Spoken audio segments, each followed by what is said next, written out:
Hello, welcome back to my another video. তো আজকে আমি তোমাদের সাথে একটা ভিডিও শেয়ার করছি, যেটা ছিল আমার মা বাবার 25th অ্যানিভার্সারির। তো দেখতেই পাচ্ছ আমি সকাল থেকে শ্যুট করতে বসে গেছি, অনেক ক্লিপস নেওয়া হয়নি। তো আমার বাবা পেপার নিয়ে কিছু করছিল আর মা কাপড় তুলছিল।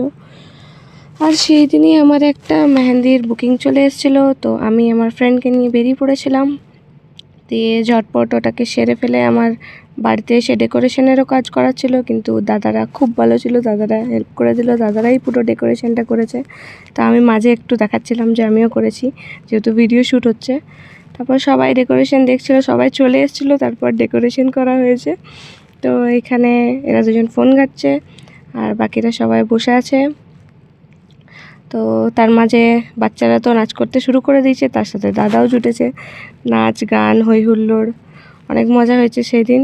এই যে এদের তো মেন ফুর্তি, বাচ্চাদেরই মেন আর কি, আমাদের থেকে তো এদের বেশি ফুর্তি। তার সাথে দাদাও জুটে পড়েছে নাচতে।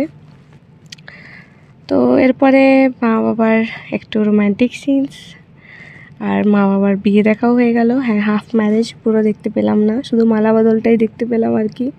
তো এই সৌভাগ্যই হয়েছে, এটাই অনেক। তারপরে কেক কাটিং হলো আর দেন খাওয়া দাওয়া। তো খাওয়া দাওয়ার ভিডিও নেওয়া হয়নি, কারণ হই হুল্লোড়ে এতটা আমরা ব্যস্ত হয়ে পড়েছিলাম যে খাওয়া দাওয়ার শ্যুট করাই হয়নি আর কি।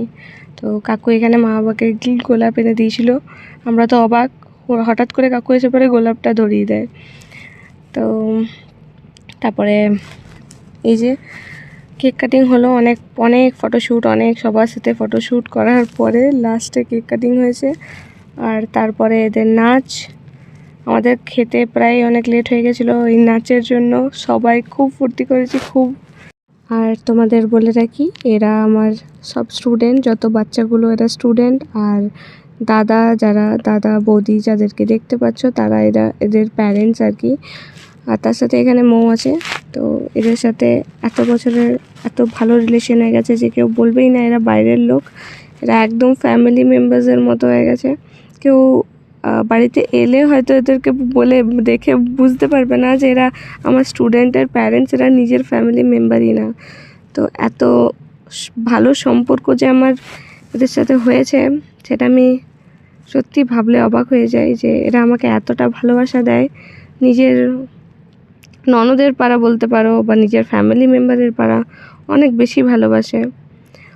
তো এদের সব কিছুতে আমাকে সাপোর্ট করে আর কি, সব জিনিসে আমার পাশে দাঁড়ায়।